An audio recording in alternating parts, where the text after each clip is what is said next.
Well, there it is. Hey, this is WTii. Welcome to our first look at Rehgar Hero Week. So, this is me looking at Rehgar for the first time. I haven't yet looked at the broadcasted Twitch video that Blizzard did yesterday, but I will get around to that the moment I can. But I did some paintballing yesterday, and I am about to do some go-karting in a couple of hours. So, once those have been accomplished, I shall go into much more detail into Rehgar and what I know of him and other Heroes of the Storm projects such as Garden of Terror and other heroes. So for time being, let's have a look at what we know about Rehgar, or at least what I know, which is on the 2 pages of Heroes of the Storm. So if you want to see those, then I will put those in the video description along with links to the trailers and that, because we won't look at that just now. I will just be reading out what I see and giving you my opinion on it. So, Rehgar, Shaman of the Earthen Ring. So, Heroes of the Storm, huh? Got to say, I might just have an unfair advantage, says Rehgar, Shaman of the Earthen Ring. Here is your trailer. I won't be looking at that as I mentioned, but you will want to watch it because you might spot a couple of heroes that you haven't seen yet. Koth, Cryptlord Koth, otherwise known as Anubarak. So yeah, that's worth watching. That just shows Rehgar in his arena environment, which is basically his background story. Rehgar Earth Fury hails from the Warcraft universe, and he has seen his share of combat, both as a gladiator and a master of his own team of fighters. Now, having put that life aside, he serves as a simple shaman of the Earthen Ring, earning his redemption by healing the broken lands of Azeroth and now the Nexus. In Heroes of the Storm, Rehgar takes on the role of a support who is a versatile melee caster with exceptional high mobility due in part to his swift spirit wolf form. This fierce ex-gladiator is definitely an orc that you want by your side as you seek to overcome your opponents in the Nexus.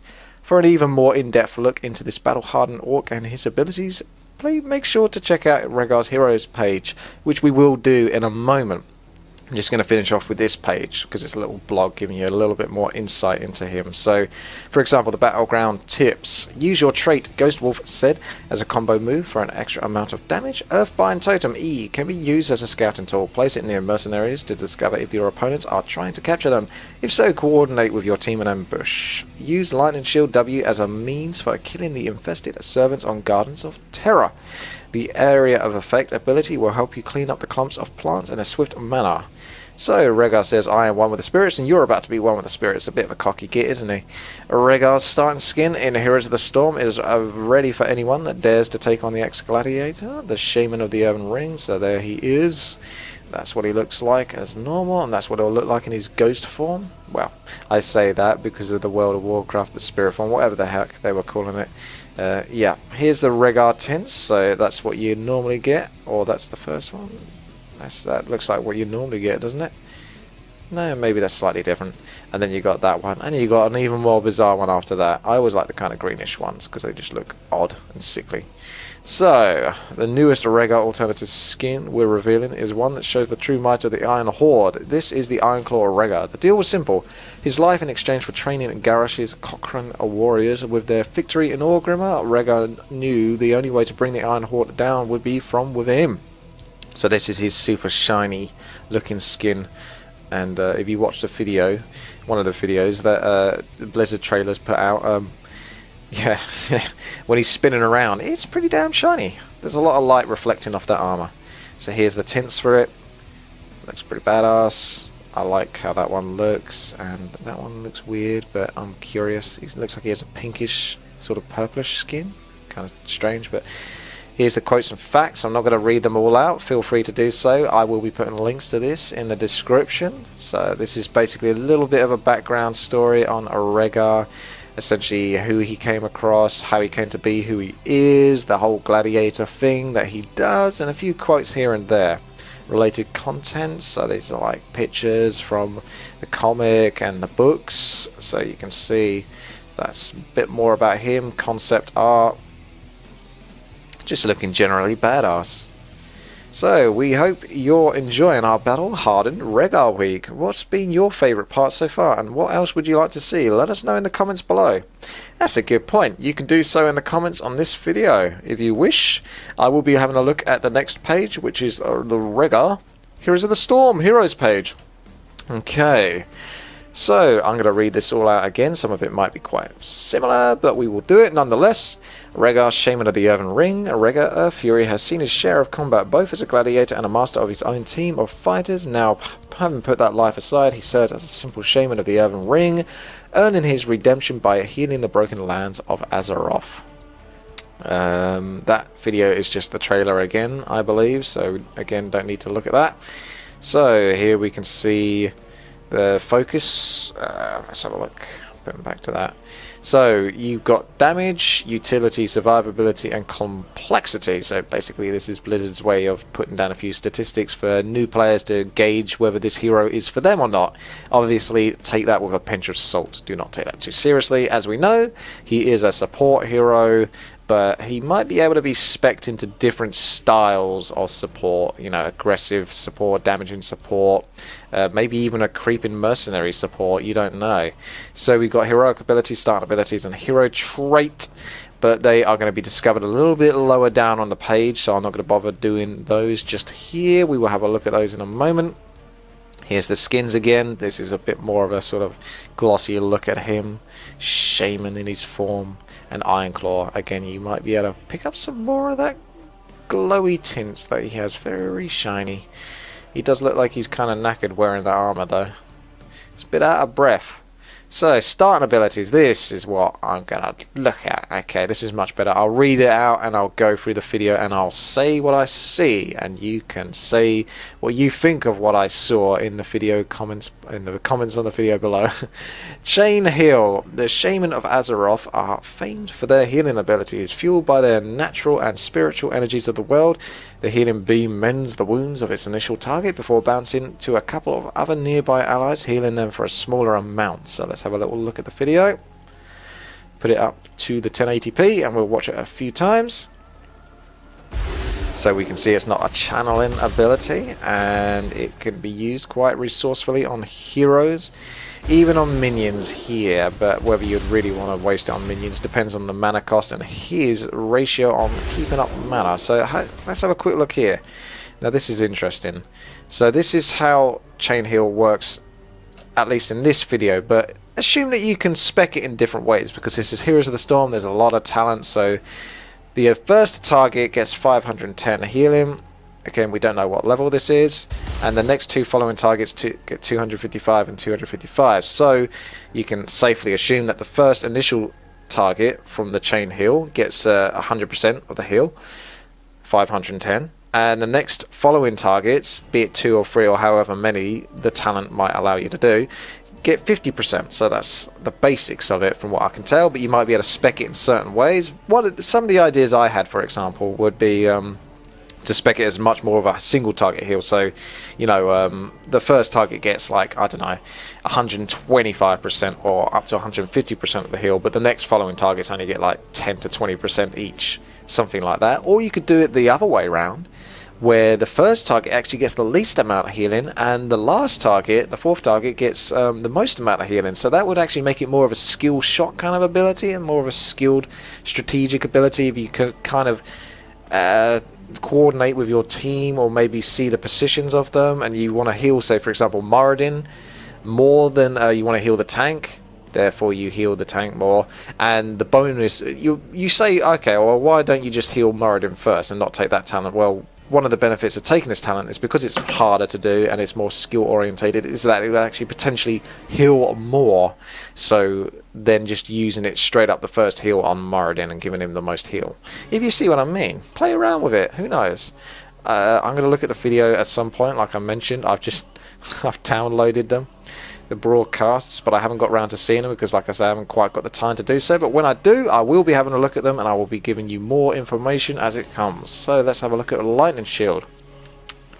Rehgar's attunement to the elements allows him to infuse an ally or himself with the primal power of lightning, which jolts nearby enemies over a short period of time. Let's have a little look at the video. There's that witty Warcraft guy. I'm not actually signed in as myself. I do have 2 accounts. That one's for Warcraft 3. Here we go.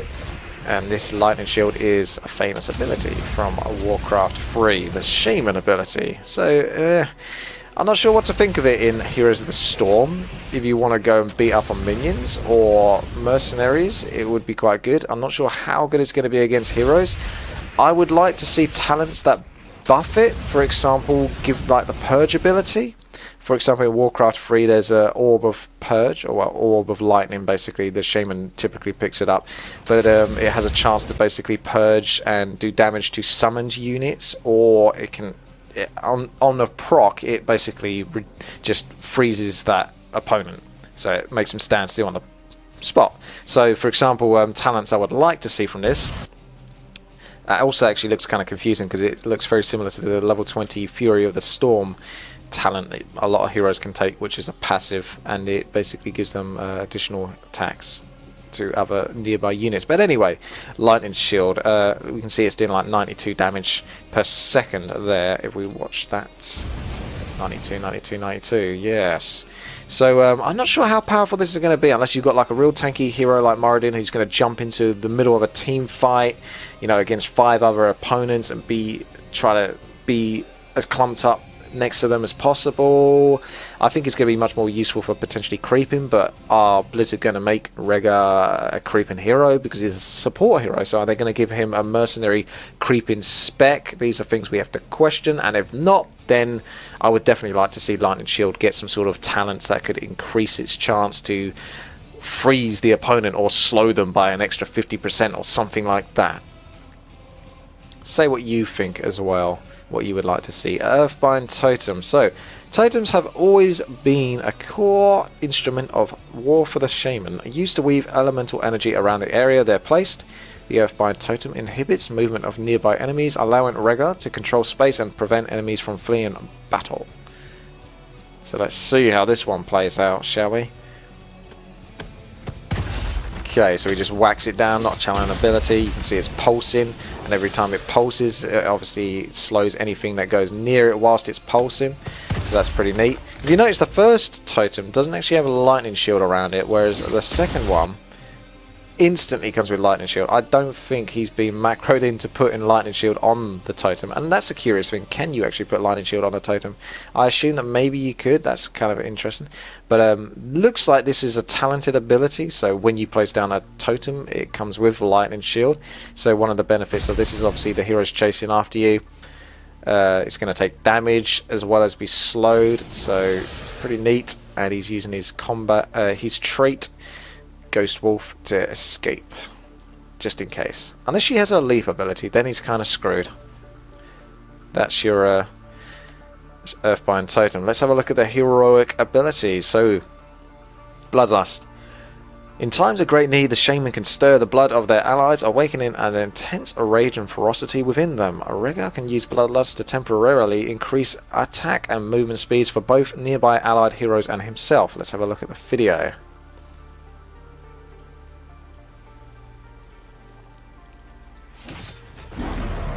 Ooh, bit of a waste, and this looks like a much better scenario to be using Bloodlust. And you can also use it with mercenaries by the looks of it. So yeah, it's just showing you a few different examples of where you might want to use it. You might want to use it to just kill an opponent that you're going to kill anyway and be a dick. Bit of a waste, bit of a show off. Or, for example, on this battleground, Blackwater, I forget the actual name of it now, Blackwater Bay or something like that. Yeah, this would be a very good scenario for using Bloodlust. You know, you really want to hand those coins in, or you want to stop your enemy team from doing it. And a lot of people meet up in the middle. They meet up in the middle, so using Bloodlust in a group environment team fight would be a fantastic place to use it. Basically, the best place to use it by far.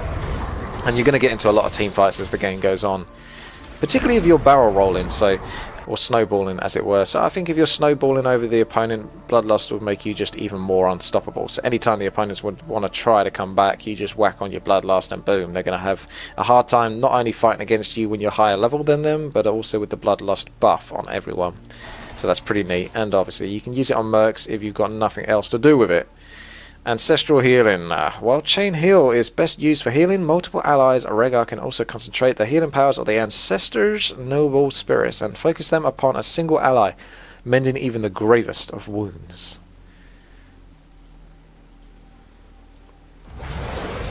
Boom. So enjoy your 2,840 heal there, Mr. Dragon Knight, and Moradin got a little bit of a heal.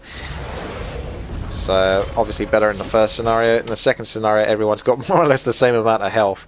So Moradin's tank, it looks like he's going to get the most healing out of this, potentially. So I can understand that motive. But again, it doesn't look that strong for team fights, does it, really, in this kind of scenario? Unless you had someone that you were really focusing on trying to keep alive, but this isn't Heroes of the this isn't like League of Legends or Dota, where a hero can get out of control, get 10 kills, and basically become a god. They buy the best items in the game, and then you basically want to support that hero and let them carry you through the game. No, in Heroes of the Storm at the moment, everyone has the same level, so no one really gets sort of like out of control compared to anyone else. So I hope that Ancestral Healing has like a short cooldown on it to actually make it worthwhile, because currently it just looks like Bloodlust is a lot stronger. Let me know what you think about all of these abilities and Rehgar on the whole, because that is the first look at Rehgar from me, WTii. I hope you enjoyed this. If you did, like the video, click that little like button, and if you want to see more videos like this and lots more Heroes of the Storm content coming out very shortly, I definitely will be doing that as soon as I can. As soon as I get the time to do it, I will be giving you much more Heroes of the Storm content. So if you want to see any of that coming up, subscribe to the channel, and yeah, that will do it. Thank you very much for watching. I hope you enjoyed this, and anything you want to mention about the video or what you thought or any constructive criticism, I am more than welcome to take that on board. Thank you very much for watching again, and I'll see you later.